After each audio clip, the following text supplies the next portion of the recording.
Oi, tudo bem? Bem-vindo, bem-vinda a mais uma Prosa com Bertaglia, prosa cada vez mais fantástica, onde pessoas do bem vêm aqui para compartilhar os conhecimentos que elas possuem e as experiências de vida, enfim, fazer algumas reflexões sobre temas extremamente interessantes e importantes, seja para a sua parte individual ou também profissional. E olha o tema que nós estamos trazendo hoje: criação de valor, capacidades dinâmicas de adaptação e como se manter relevante? Vivemos em uma época de constantes mudanças e grandes incertezas e que exige um alto grau de adaptabilidade. As nossas habilidades e capacidades se adaptam de uma maneira dinâmica em função das necessidades. Isto resulta de atividades que permitem modificações conscientes e habilidosas do potencial estratégico de uma empresa, que são vistos como elementos propulsores da criação de valor, vantagem competitiva e um desempenho superior em ambientes complexos e voláteis. No entanto, como as capacidades dinâmicas ainda não são efetivamente exploradas em sua totalidade, pouco se sabe sobre como podem impactar a sobrevivência e desempenho dos negócios em períodos de crises. Como identificar quais decisões gerenciais nesse ambiente de incerteza são vitais para uma resposta rápida a uma crise?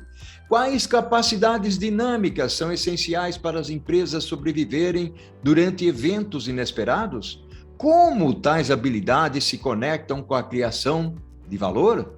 Sabemos que reter talentos, entender demandas de produtos, capturar valor, assim como ter uma perspectiva financeira, são fundamentais para nortear a organização. E é sobre este tema fantástico que iremos conversar na Prosa com Bertaglia. E para isso, eu terei o privilégio de trazer aqui para a nossa prosa o amigo Álvaro Camargo. Olha só quem vem para a prosa hoje, uma honra, um orgulho ter aqui o Álvaro Camargo. Álvaro, meu amigo, seja bem-vindo à Prosa com Bertaglia. Muito obrigado, é uma honra estar com você. Que bacana, Álvaro, muito obrigado, sou realmente grato aí pela contribuição que você vai trazer para a nossa prosa. Já deixo aqui um agradecimento, já de cara, para o nosso amigo comum, Alonso Soler. Alonso que indicou a presença do Álvaro aqui. Álvaro, vamos começar já. Quem é Álvaro Camargo? Muito bem. Bom, na realidade, eu sou um profissional com 40 anos de mercado e a minha carreira sempre foi formada, sempre foi trabalhada em cima de projetos. Eu trabalhei em projetos dos mais variados que você possa imaginar. Trabalhei em projetos de usinas hidrelétricas, usinas termoelétricas, trabalhei com projetos de marketing, projetos de telecomunicações, TI e até mesmo projetos militares, né? Trabalhei no programa dos submarinos da Marinha Brasileira, enfim, e sempre me interessei aí sobre esse tema, né, de como as organizações se mantêm relevantes, criam valor, não é? E o projeto, naturalmente, os projetos são elementos fundamentais aí de transformação das empresas. Então, enfim, esse é um resumo da ópera. Grande Álvaro, bacana demais. Álvaro, já vamos entrar nesse tema aí que você trouxe, um tema fantástico, que realmente e afeta as habilidades de pessoas, habilidades de empresas, realmente é fundamental dentro desse contexto de criar valor, de ter capacidade, principalmente no momento de crise que nós vivemos, se adaptar a certas situações.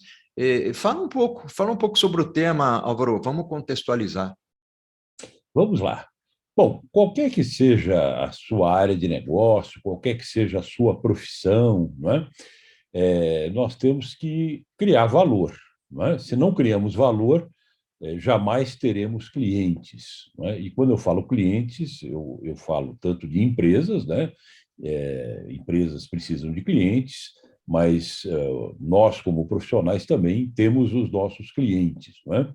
Então, se você, de alguma maneira, não cria valor, evidentemente que você não será lembrado, não é verdade? E talvez nesse momento valha a pena a gente especificar um pouquinho o que é valor, não é? Uhum. Quando a gente fala especialmente de valor, no caso de empresas, as pessoas logo pensam na questão financeira, ou dinheiro, alguma coisa nesse sentido, não é? Mas o nome valor vem exatamente de algo que alguém valoriza, não é? Então, existem diversos tipos de valores, não é? Por exemplo, quando você quer comprar um telefone celular, por exemplo, você pode comprar o celular porque você vê um valor de uso nele, algo que vai lhe ajudar no dia a dia.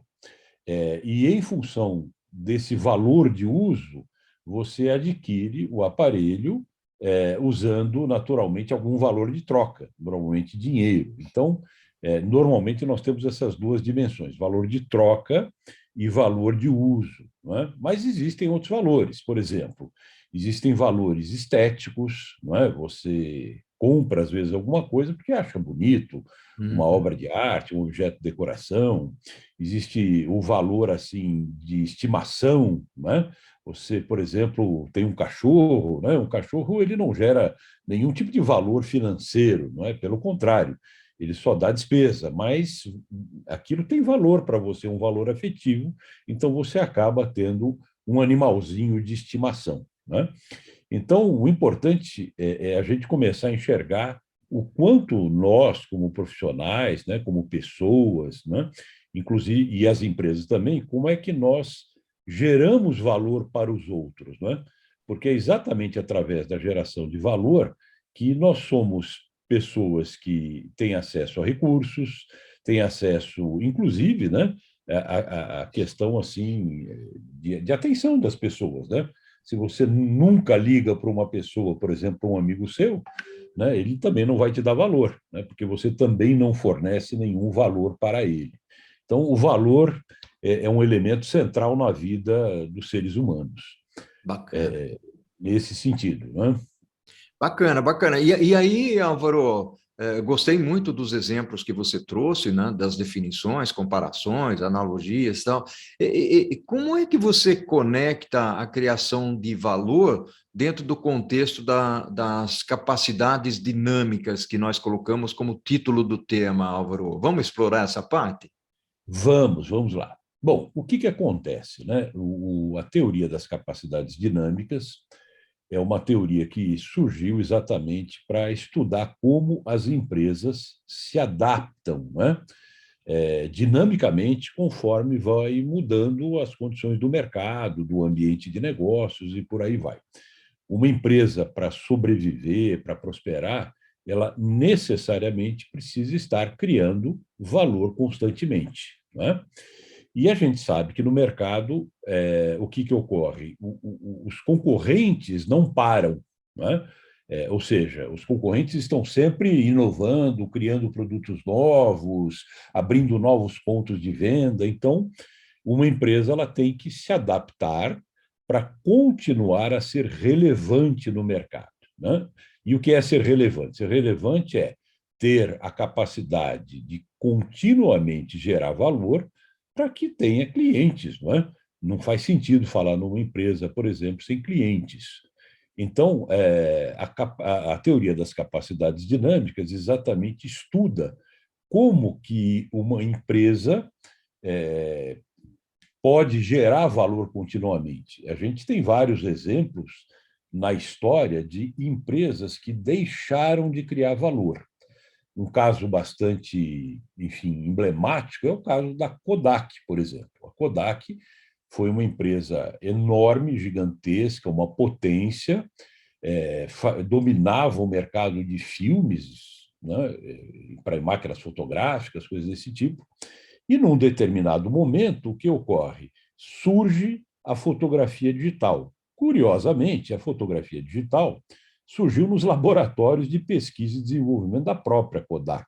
Não é? E, no entanto, a empresa não aproveitou. A empresa simplesmente ganhava, né, gerava muito valor com a fabricação de filmes e falou assim: não vou mexer nisso. Né? Enfim, não tomaram a decisão de atacar exatamente essa nova vertente de fotos. E com isso ela se tornou irrelevante, porque as pessoas começaram a aderir ao longo do tempo à fotografia digital e o filme caiu em desuso, né? Ou seja, você perde a capacidade de gerar valor para o cliente, e quando você perde a capacidade de gerar valor para o cliente, você também não consegue capturar valor para você mesmo, né? Porque como é que uma empresa sobrevive? Ela gera valor para o cliente e deste valor que ela gera para o cliente, ela retém uma parte do valor para fazer frente às suas obrigações, pagar seus funcionários, tributos, etc. E, naturalmente, gerar lucro para que ela possa reinvestir, crescer e remunerar os acionistas.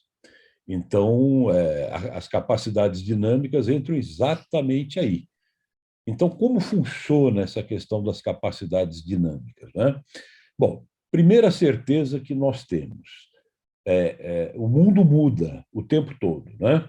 Tem uma música do Lulu Santos que diz, né? Nada do que foi será como É, era antes, é. né? Alguma coisa assim. E isso é verdade para qualquer aspecto da nossa vida. Nós não, daqui a um segundo nós não seremos os mesmos, né?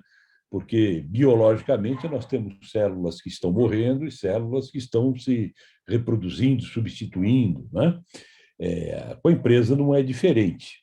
Então, como é que qual foi a base da teoria das capacidades dinâmicas que inicialmente foi proposta, né, por um grupo de 3 pesquisadores.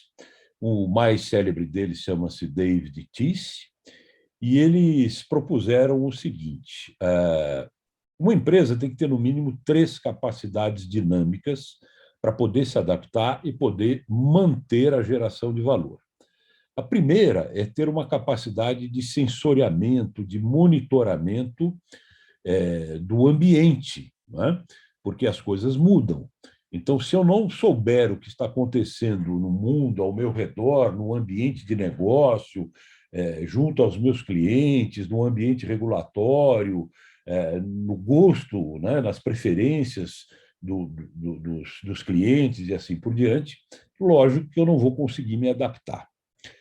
E isso é super válido hoje em dia, né? Nós estamos numa era aí de Big Data, né? As empresas pegam um monte de informação, então isso faz parte, naturalmente, do aparato de sensoriamento. Mas o sensoriamento por si, ele não resolve tudo, né? Eu tenho que ter uma segunda capacidade dinâmica, que é a capacidade de aproveitar as oportunidades que vão surgindo. Ou seja, eu tenho que monitorar se eu estou conseguindo manter a geração de valor ou se está caindo, né? Às vezes eu falo, não, está tudo bem, eu estou conseguindo gerar valor, mas, por outro lado, pode ser que venha uma oportunidade também, né? Então, tem que monitorar isso. Agora, vamos dar o exemplo aí da Kodak, né? Eu estou faturando milhões de dólares, bilhões de dólares, fabricando filme. Aí vem uma coisa assim que, puxa, fotografia digital, será que isso pega, isso não pega? Será que isso vai para frente, não vai? E tem que se tomar uma decisão. Então, essa segunda capacidade dinâmica é a capacidade dinâmica de agarrar a oportunidade, né? E isso inclui você conseguir tomar uma decisão sem, vamos dizer assim, algum viés, né? Então, por exemplo, imagino, né, eu estou falando um pouco da Kodak, mas a gente pode estender isso para outras atividades humanas, né? Por exemplo, as lojas de departamento, né? Eu me lembro que eu era menino, meu pai e minha mãe gostavam de fazer compras da Sears, aqui em São Paulo, né? Que era uma loja de departamento que ficava ali onde hoje é o shopping, ali na Paulista, né? Tinha o mapping, né? Você vê que essas lojas acabaram, né? Ducal, Assim, né? Lembra da Ducal, né? a Ducal, É. exatamente, né? Foram, enfim, lojas que perderam o apelo junto ao consumidor, né?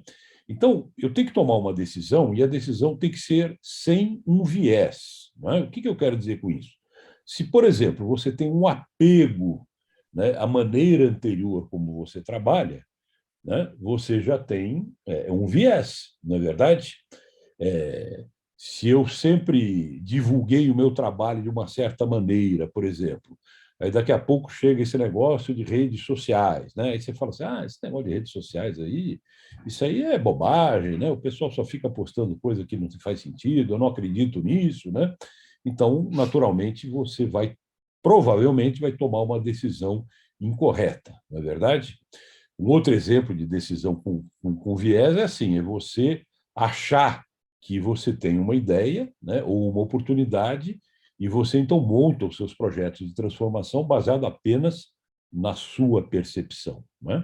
E não na percepção do cliente, né? Porque o valor existe para o cliente. Se Aham. o cliente valoriza, ótimo. Se o cliente não valoriza, o seu produto pode ser lindo, maravilhoso, pode ser uma ideia genial, mas o cliente não vai comprar. Ok. Temos vários exemplos disso, né, Bertaglia? Por O exemplo, a Álvaro, própria. o Álvaro, eu Oi. queria fazer o seguinte: você está trazendo vários exemplos, você citou os pilares aí, tem pilar ainda que você vai citar. Eu Uhum. queria explorar essa parte de oportunidades, legal demais. Eu queria fazer, até porque vai ter dicas no segundo tempo da nossa prosa, eu queria Uhum. fazer aqui um intervalozinho, nós tomamos uma Claro, água, um cafezinho aí, e a gente já volta em seguida para você complementar essa nossa prosa. Pode ser, Álvaro? perfeitamente. De acordo, claro.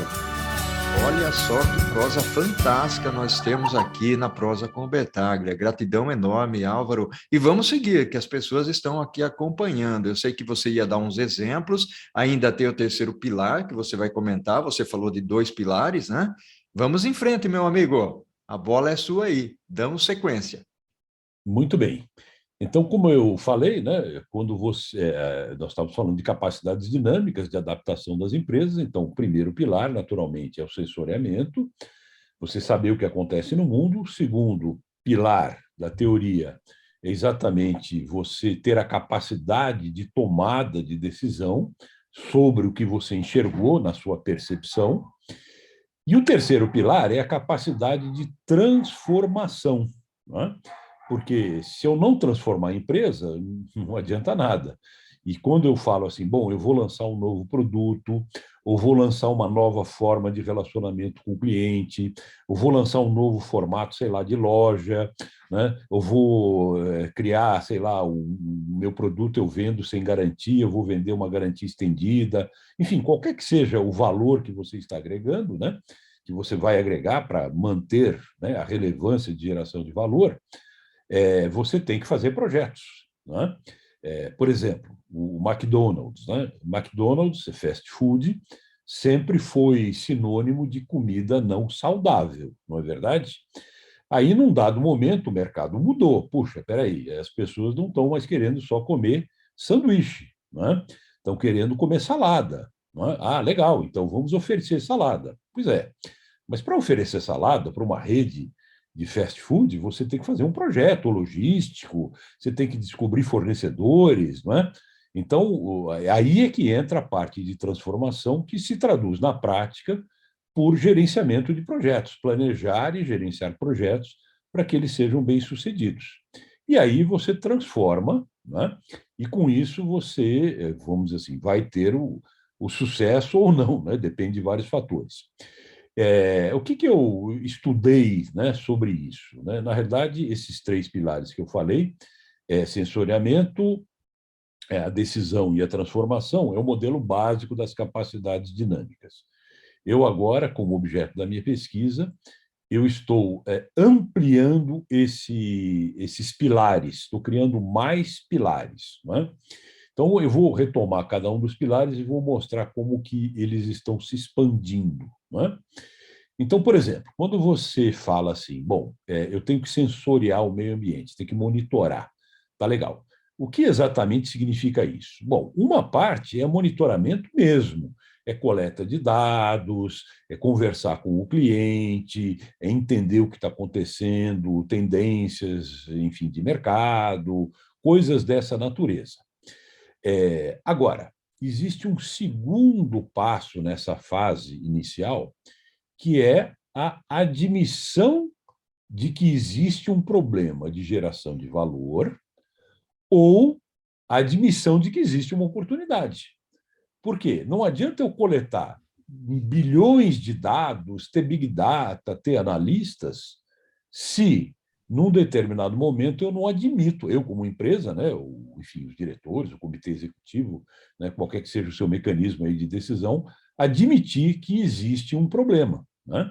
E aí, essa é uma parte bastante complexa, né, porque envolve questões que não são tão exatas, às vezes envolve política, né? Puxa vida, nós temos um modelo atual que foi implantado pelo João, né? E o João defende aquilo com unhas, né? E dentes, né? E só que aquele modelo que ele, né, colocou não está mais gerando valor. Então eu tenho que mudar isso. Então o processo de você admitir que precisa mudar não é tão simples quanto parece, né? A gente vê isso na nossa vida pessoal, né? Quantas vezes nós temos dificuldade de admitir que nós estamos errados ou que a gente não devia ter feito algo de uma determinada maneira, né? Então, esse é um passo importante. A partir do momento que você percebeu, admitiu que é necessário ou aproveitar uma oportunidade ou mexer em alguma coisa na empresa para manter a geração de valor, você tem aquela parte da decisão, né? Que é onde eu vou agarrar a oportunidade. Muito bem. Essa história de agarrar a oportunidade envolve alguns fatores. Um é tomar a decisão sem o viés, conforme eu tinha falado, não é? Mas não é só isso, não é? Muitas vezes eu tenho problemas concretos que eu tenho que lidar. Vamos supor que você, de repente, inventou algum produto novo, algum serviço novo que depende de aprovação regulatória, né? Então, assim, poxa, é uma barreira que eu vou ter. Será que é viável mexer nessa barreira regulatória? Eu consigo influenciar, consigo resolver isso, né? Às vezes eu tenho questões de capital. Bom, eu tenho um problema aqui, uma oportunidade, já sei como aproveitar, mas para fazer essa transformação, eu vou ter que ter alguma captação de capital, porque eu não tenho. E aí, onde que eu vou arrumar isso, né? Como é que eu vou captar dinheiro para financiar isso? Eu vou desinvestir, eu vou pegar dinheiro emprestado, eu vou emitir ações, né? Então, tem uma série de coisas que eu tenho que levar em consideração dentro desse segundo ponto aí de tomada de decisão, né? No terceiro momento, eu já resolvi esses problemas, então eu percebi o problema, admiti que ele existe, o problema, a oportunidade, naturalmente, consegui tomar a decisão, aí eu vou fazer os projetos. Quais são os projetos que eu tenho que fazer? Na realidade, são 3 ou 4 categorias de projetos, tá? O primeiro são os projetos internos, né? De transformação. Talvez você tenha que mexer na sua fábrica, talvez você tenha que contratar outros tipos de vendedores, retreinar vendedores, enfim, o que quer que seja. Uma segunda linha de projetos são os projetos com fornecedores, com parceiros de negócio, né? Então, às vezes, eu tenho que comprar outros tipos de matéria-prima, ou tenho que, enfim, comprar uma tecnologia, licenciar uma tecnologia. Então, eu tenho, naturalmente, projetos com fornecedores e parceiros. O terceiro são os projetos de marketing, né? De propaganda, de publicidade, de comunicação, não é? Com o meu cliente. Ele precisa saber que eu estou mudando. Eu antes não fornecia algo, agora vou fornecer de maneira diferente, vou atendê-lo de maneira diferente.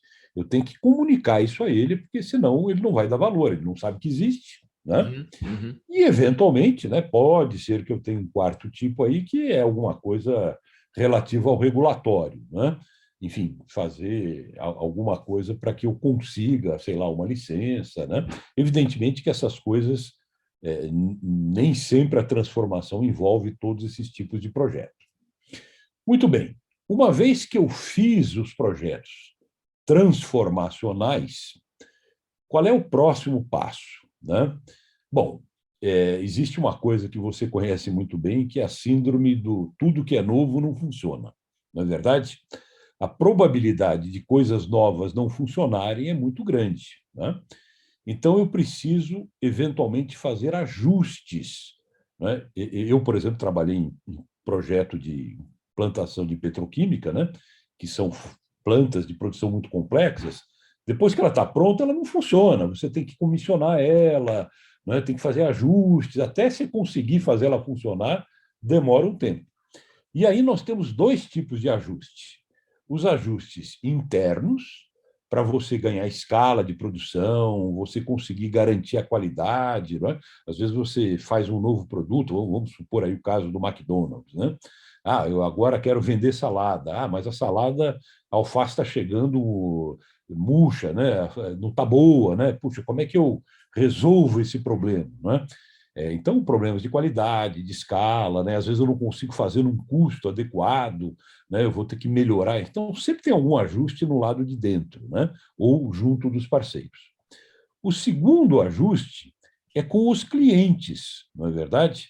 Ou seja, às vezes o marketing que eu pensei, aquela peça publicitária, pode ser que não dá apelo, né? Para as pessoas. Então, eu tenho que fazer alguns pequenos ajustes. Um exemplo que eu daria, né? Eu me lembro que uma vez eu li um artigo daquela fabricante de móveis IKEA, né? Acho que é da Suécia, e ela entrou no mercado americano e ela oferecia camas, por exemplo, colchões, né? Só que nas lojas eles expunham os colchões com as medidas, né? Ah, tem tantos, sei lá, centímetros por tantos centímetros, né? E o americano não estava acostumado com esse linguajar, né? Ele sabia assim, é king size, é queen size, Uhum. né? Então, assim, o cliente, né? Poxa, eu não sei que tamanho é essa cama, né? Ele não tinha ideia. Então, eles tiveram que fazer um pequeno ajuste para adaptar a linguagem para aquele mercado que eles queriam entrar, né? Então, você também tem nessa fase, né, alguns ajustes, e isso é uma coisa que na teoria original das capacidades dinâmicas não estava muito claro, né? E aí, naturalmente, você vai colher o resultado. E esse resultado, lógico, pode ser desde um fracasso total até um sucesso total e qualquer coisa no meio, não é Uhum, verdade? uhum. Mas, de qualquer forma, você vai ter que passar por todo esse processo. E aí temos um ponto-chave. Eu não sei se eu tenho tempo, se você quer fazer alguma pergunta, né? Mas, Não, pode seguir com o seu ponto-chave. Nós tá, estamos no finalzinho, mas dá tempo. Vamos lá. claro, claro. Aí o ponto-chave é o seguinte: você percebeu que existem prazos, né? Para a transformação. Eu tenho que monitorar, tenho que perceber que tem necessidade de mudança, tenho que admitir, tenho que tomar decisão, tenho que fazer os projetos de transformação, tenho que fazer ajustes, né? Tudo isso leva tempo. E aí é que entra a questão da agilidade, né? Hoje é uma palavra muito falada, né? Um termo muito falado, especialmente na comunidade aí de pessoal que desenvolve software, né? Agilidade, né? Porque tem os métodos ágeis de desenvolvimento de Hum, software, mas aqui eu não estou falando necessariamente de desenvolvimento ágil de software, eu estou falando de agilidade da organização como um todo. Então, agilidade de tomada de decisão, agilidade de análise de dados, agilidade de transformação, né? E aí é interessante, né? Provavelmente não vai dar tempo aqui, mas nós temos vários tipos de agilidade, né? Que a empresa tem que ter. Então, por exemplo, você precisa tomar uma decisão, né? Naquele pilar de tomada de decisão. Como é que você toma uma decisão rápida? Bom, você pode ter protocolos de tomada de decisão, por exemplo, né? Quando você tem protocolos de tomada de decisão, a tomada de decisão, por exemplo, se torna mais ágil. Então, você faz algumas perguntas e fala assim: escuta, você está propondo mexer aqui no nosso modelo de negócio para tal coisa, né? Aí você tem lá um checklist. Isso daqui tem? Não tem? Ah, então já não vai passar. Né? Ou seja, você já elimina todo um passo. Né? Então, assim, só para colocar aqui, esse é um exemplo, uhum, uhum. porque, de fato, né, a questão hoje é o seguinte: você tem que ter capacidades dinâmicas de adaptação, mas isso tem que ser feito de uma maneira ágil, não é verdade? Porque, senão, também, se você demorar muito a fazer esse processo de transformação, o que vai acontecer? O concorrente vai acabar, né, ultrapassando você. E se você pensar bem, esse processo de transformação também é válido para as pessoas, não é verdade? Ou seja, você tem que ter a capacidade de perceber que tem uma oportunidade, ou que você está perdendo a capacidade de gerar valor para seus clientes, né? Tem que tomar uma decisão do que você vai fazer, se você vai se requalificar, né? Tem que fazer um processo de transformação e, eventualmente, tem que fazer ajustes. Então, o resumo da ópera é mais ou menos esse. Que Né? maravilha, fantástico. Você trouxe aí elementos importantíssimos para as pessoas refletirem, principalmente dentro das organizações, trabalharem aí os pilares das capacidades dinâmicas, fazer adaptação. Você conectou o lado finanças, captura de valor, gente, né? Como é que as pessoas e empresas devem se comportar. Fantástico, Álvaro. Uma gratidão enorme aí pela sua contribuição aqui na Prosa com Bertaglia, meu amigo. Muito bem, eu que agradeço aí a oportunidade, o espaço de poder expor essas ideias. Espero poder aí expor mais ideias futuramente. Com certeza, meu amigo. Álvaro, um abraço virtual para você. Ao Opa, infinito e além, meu amigo, né? E o que nós fazemos em vida ecoa na eternidade. Abração, gratidão enorme pela sua contribuição. tudo de bom para você e para a sua audiência aí. Obrigado. Um abraço. Tchau, tchau.